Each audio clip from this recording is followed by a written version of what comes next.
Hello students, तो आज हम फिर स्टार्ट करते हैं कुछ नया आप लोगों के लिए। आज मैं इंग्लिश का इम्पोर्टेंट आपको बता रही हूँ। 12th स्टैंडर्ड स्टूडेंट्स के लिए ये वीडियो है इंग्लिश के लिए, क्योंकि इंग्लिश से बच्चों को बहुत डर लगता है और बहुत बच्चे तो इंग्लिश को बहुत हल्के में भी लेते हैं। कुछ बच्चे डरते हैं और कुछ हल्के में लेते हैं। कुछ सोचते हैं यार कैसे हो, कुछ सोचते हैं यार हो जाएगा, इसलिए इंग्लिश हो नहीं पाता है।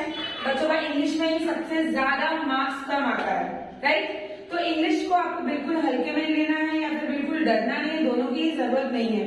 आपको इंग्लिश का सेंटेंस बनाने आना चाहिए, उसके लिए आपको डेली इंग्लिश रीडिंग करना जरूरी है। जो डेली इंग्लिश रीडिंग करेगा, 1 page 2 page 1 to 2 page daily reading करो।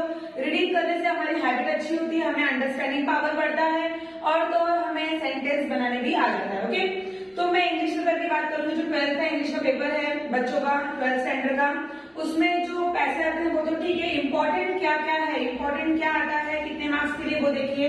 उस पूरे पेपर में आपको राइटिंग स्किल, नॉवेल सेक्शन और प्रोज एंड पोइट्री, ये बहुत इंपॉर्टेंट रहता है। क्योंकि ये जो होता है राइटिंग स्किल में आपको कोई पैसेज नहीं रहता है और नॉवेल सेक्शन में भी आपको कोई पैसेज नहीं रहता, राइट। ये दोनों आपको खुद से करना होता है, इसलिए बहुत इंपॉर्टेंट है। आपको बहुत ज्यादा इस पे वर्क करने की जरूरत है, समझने की जरूरत है और प्रैक्टिस भी करने की जरूरत है।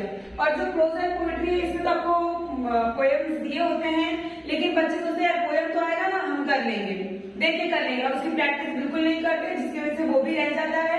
पैसेज आएगा हम कर लेंगे और पैसेज की प्रैक्टिस भी नहीं करते, इसलिए वो भी रह जाता है। तो प्लीज आप लोग डेली रीडिंग करो, प्रैक्टिस करो, वो बहुत इंपॉर्टेंट है।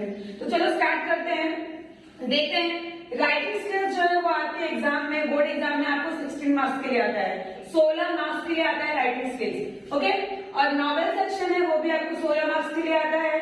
कितने मार्क्स के लिए आता है? 16 मार्क्स के नॉवेल सेक्शन आता है। प्रोज एंड पोइट्री है वो आपको 4 मार्क्स 2 मार्क्स ऐसे करके आते हैं, अलग अलग में डिवाइड हुए रहते हैं। पोइट्री में से अप्रिसिएशन आएगा, फिर कंपोज पोयम और बहुत सारी चीजें छोटे मोटे देते हैं 2 मार्क्स के लिए, वो आपको अच्छे से करने हैं। तो देखिए राइटिंग स्किल्स में आपको ऑप्शन दिए रहते हैं, ऐसे 3 ऑप्शन रहेंगे।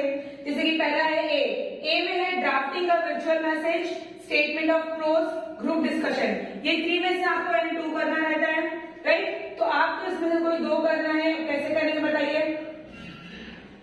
ड्राफ्टिंग का वर्चुअल मैसेज इजी आप वो कर सकते हैं, ग्रुप डिस्कशन भी आप कर सकते हैं। अगर आपको जिस चीज का आप अच्छे से तैयारी किए हो, जो चीज आपको अच्छे से आए वो आप कर सकते हैं, ठीक है।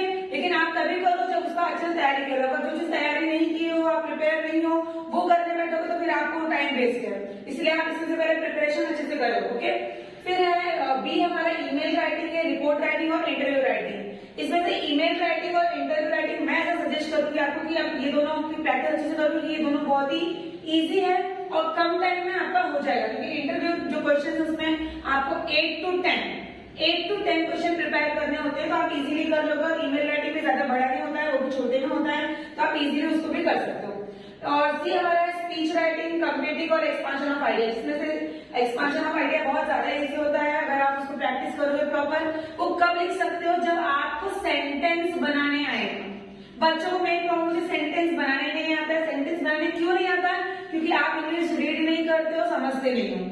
अगर आप डेली इंग्लिश रीडिंग करोगे तो आपको सेंटेंस आपके माइंड में रहेंगे, कौन कौन से क्लिक होते रहेंगे और आप सेंटेंस इजीली बना सकते हो। फिर हमारा ब्लॉग राइटिंग, फिल्म रिव्यू और appeal writing. Appeal writing easy होती है, अपील राइटिंग आप कर सकते हो। फिल्म रिव्यू भी कर सकते हो, क्योंकि वो अपने पसंदीदा जो मूवी आपको पसंद हो उसका पूरा कौन है एक्टर, डायरेक्टर, सॉन्ग, फेवरेट, क्या उसका मेन पर्पज है, सब कुछ समझ लो, जान लो और फिल्म रिव्यू में लिख सकते हो। ओके, तो ये हमारा था राइटिंग स्किल, जिसमें आपका 16 मार्क्स कवर हो जाएगा। अगर आप अच्छी तरह लिखोगे तो बिल्कुल मार्क्स कटेंगे नहीं, अच्छी तरह लिखोगे तो मार्क्स कट होने के चांस बहुत कम हो जाते हैं और आपको 16 मार्क्स कवर हो जाता है।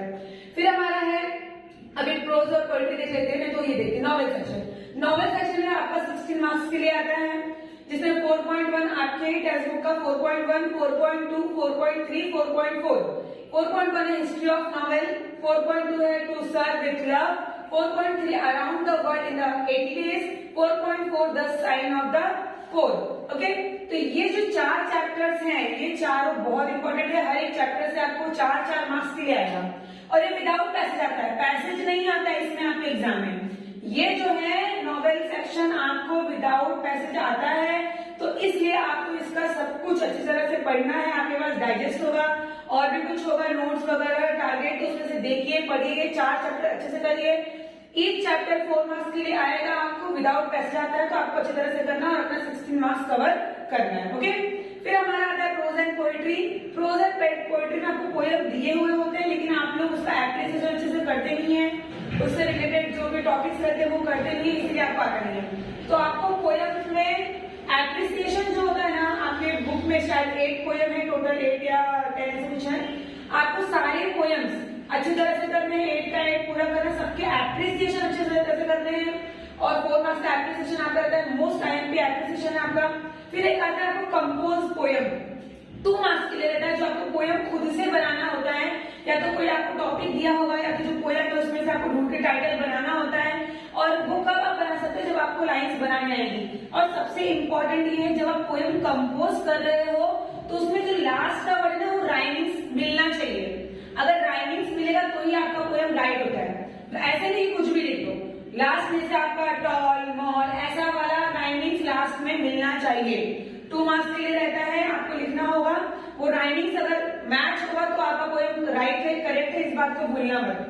तो ये रहता, और भी ऐसे टॉपिक्स रहते हैं जो 2 मार्क्स के लिए आते हैं, तो आप लोग ये जो है ये पूरा अच्छी तरह से करिए, समझिए। और अगर फिर भी आपको और भी कुछ इंग्लिश में जानना हो, कुछ डाउट लगे, तो आप मुझे कमेंट में बता सकते हैं, मैं उसका भी वीडियो आपके लिए बना के अपलोड कर दूंगी। और बच्चों, इंग्लिश में डरने की जरूरत नहीं है, सिर्फ और सिर्फ प्रैक्टिस की जरूरत है, रीडिंग की जरूरत है। आपको सेंटेंस बनाने आना चाहिए, सेंटेंस बनाने का बारे में आप रीडिंग करोगे। और ये सारे हमारे, जैसे मैं बता दिया, राइटिंग में 3 ऑप्शन रहते हैं, आपको करना रहता है। आप कोई भी 2 चीज अच्छे से प्रिपेयर कर लो। फिर नॉवेल सेक्शन विदाउट पैसेज आता है, तो वो 4 मार्क्स के लिए हर सेक्शन, हर 4.1 से 4 मार्क्स, 2 से 4 मार्क्स, ऐसे 16 मार्क्स रहेगा। प्रोज एंड पोएट्री में सारे एप्रिसिएशन करो। और सबसे इंपॉर्टेंट बात, आप सारे लेसन को एक बार पढ़ो, समझो। और इसका जो है ना, पोएम में सारे पोएम्स अच्छी तरह से पढ़ना, और उसका समरी जो है ना, समरी वो अंडरस्टैंड करना। अगर समरी अंडरस्टैंड करोगे ना, तो आप अच्छी तरह से उसका एप्रिसिएशन या फिर कोई भी जो उसमें टॉपिक में पूछा रहेगा आप लिख सकते हो।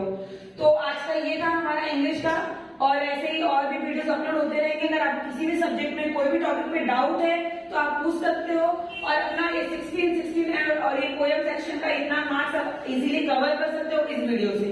अंडरस्टैंड करो, समझो और आगे अपनी तैयारी पे लगे रहो।